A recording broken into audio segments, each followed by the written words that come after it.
Hello students. तो हम आज स्टार्ट करते हैं हमारा जो रिमेनिंग चैप्टर था। ठीक है, the American war of independence. A war of independence ensure between America and Britain in 1775, also known as the American Revolution War. It marked the end of the British imperialism in America. British imperialism को इसने पूरी तरह से ख़त्म कर दिया इस revolution ने। Success American war of independence you should in an idea of a written constitution in the form of the American Constitution that was enforced in 1789. A Bill of Rights was included in the Constitution that granted basic right to citizens. The basic right, okay, uh, could not be violent even by the government. The citizens were entitled to the basic right during the course of judicial proceeding as well. ठीक है, मतलब British लोगों को कोई भी हक नहीं था कि वो अमेरिकन लोगों पे अब किसी भी तरह का हक जता सके। ठीक है, the French revolution of French revolution पढ़ते हैं। The French revolution of 1789 default death blow to the driven right of the king and brought in the idea of liberty, equality and fraternity। ठीक है, ये आइडियाज़ जो king के दिमाग में आने लगे, डिवाइनिंग राइट्स ब्रॉज हुए लोगों के लिए।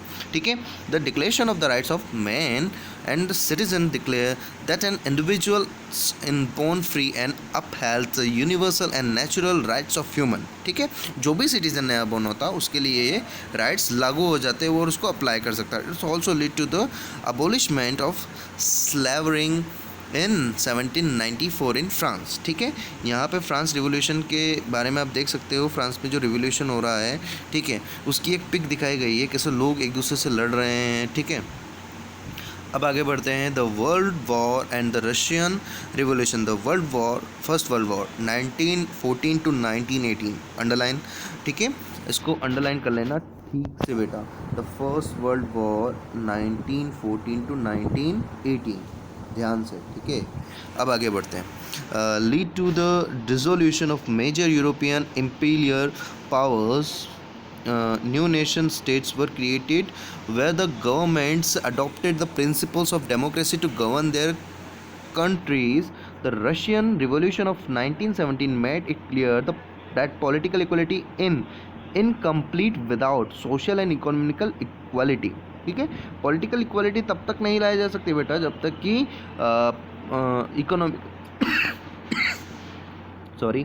इकोनॉमिकली इक्वालिटी नहीं हो। The revolution successfully destroyed the prevalent autocratic. ठीक है, प्रेवलेंट ऑटोक्रेटिक जब तक नहीं आ जाता government and led to the formation of the Soviet Union. The Soviet Union of Soviet Socialist Republic। क्या सोशलिस्ट रिपब्लिक है, समाज के लिए पूरी तरह से रिपब्लिक है, आज़ाद है। ठीक है, लोगों के लिए was dissolved in 1991 and most countries which separated from the union, बिल्कुल डिज़ोल्व हो चुकी थी 1991 में, और बहुत सारी कंट्रीज ऐसी थी जो इससे बिल्कुल अलग हो चुकी थी, सेपरेट हो चुकी थी। चूज़ अ डेमोक्रेटिक गवर्नमेंट, और इन्होंने क्या अपना डेमोक्रेटिक गवर्नमेंट बनाने का निर्णय ले लिया था। इन 1939 the world witness the second world war. This war was a clash between democratic countries and the dictatorship of Adolf Hitler.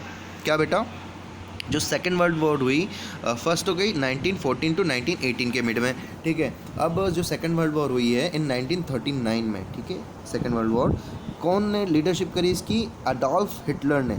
बहुत फेमस है, बहुत क्रूर, बहुत ही क्या कह सकते, तानाशाह इंसान था। And Benitos Mussolini that pose a threat to democracy, जिन्होंने क्या डेमोक्रेसी को बिल्कुल ही धिक्कार दिया था, वो बिल्कुल नहीं मानते थे, वो तानाशाही चलाना चाहते थे। ठीक है, the aftermath of the war was the establishment of democracy in the Asian and African countries. यहाँ पे क्या हो रहा है, एशियन एंड अफ्रीकन कंट्रीज़ के बीच में लड़ाई हो रही है। इस्टेब्लिशमेंट ऑफ डेमोक्रेसी जब हो चुका था, ठीक है, war was the establishment of democracy in the Asian and African countries. ठीक है, ओके, इस वॉर ने क्या कर दिया, एशियन और अफ्रीकन कंट्रीज़ के मिड में जो है वो शांति ला दी, एक तरह से यूँ कह सकते हैं। ठीक है, अब आगे देखते हैं हम आगे क्या हो रहा है। हाँ,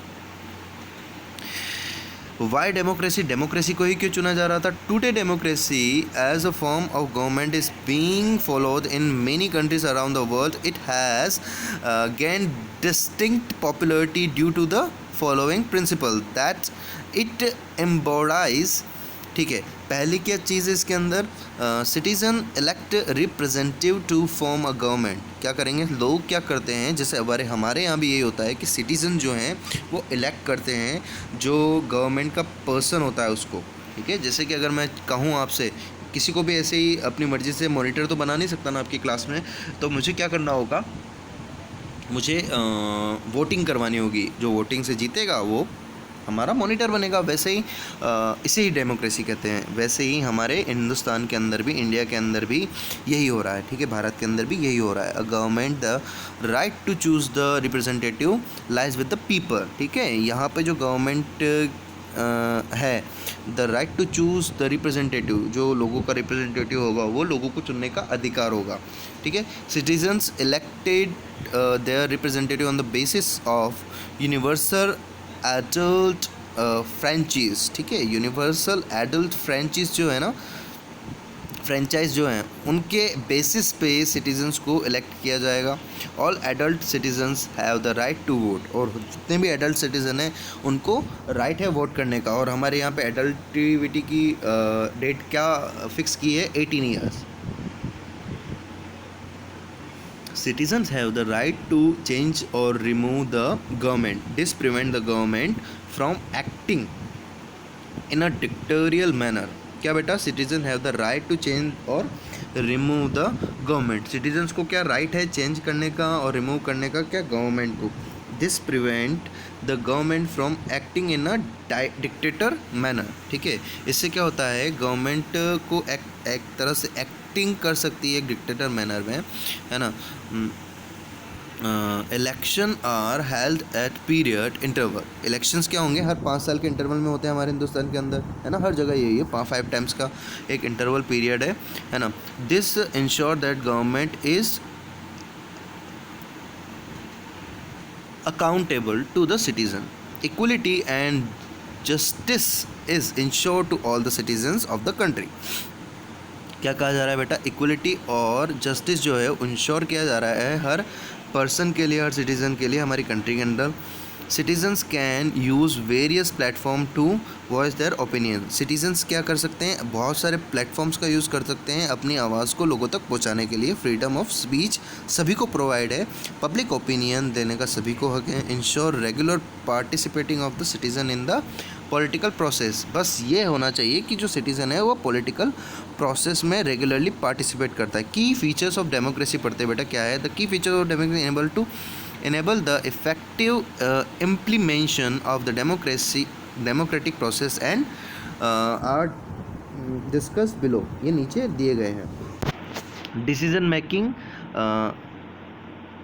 मैकेनिज्म. ठीक है, in India various organs of government. अब बेटा हमारे हिंदुस्तान के अंदर ये प्रोसेस है कि कोई भी एक पर्सन पूरी तरह से अपने फैसले को नहीं ले सकता. ठीक है, उसके लिए उसे क्या करना होता है? उसे आगे जो है वो अपने डिसीज़न को प्रोसेस करना होता है. ठीक है, मतलब एक बार डिसीज़न लेने के बाद वो फर्दर जो है आगे आने वाली या फिर एक चेन सिस्टम है, यूँ कह सकते हैं. हमारे इंडिया के अंदर एक चेन सिस्टम है, तो वो डिसीज़न उस चेन सिस्टम के ज़रिए लिया जाता है हिंदुस्तान के अंदर. ठीक है, this organs keep in view the objective of the welfare of the people and the intervals of the nation. The 3 organs are there, the legislature, the executive and judiciary. ठीक है, तो इस टॉपिक पे हम चर्चा नेक्स्ट लेक्चर में करेंगे. अभी के लिए इतना ही. Thank you.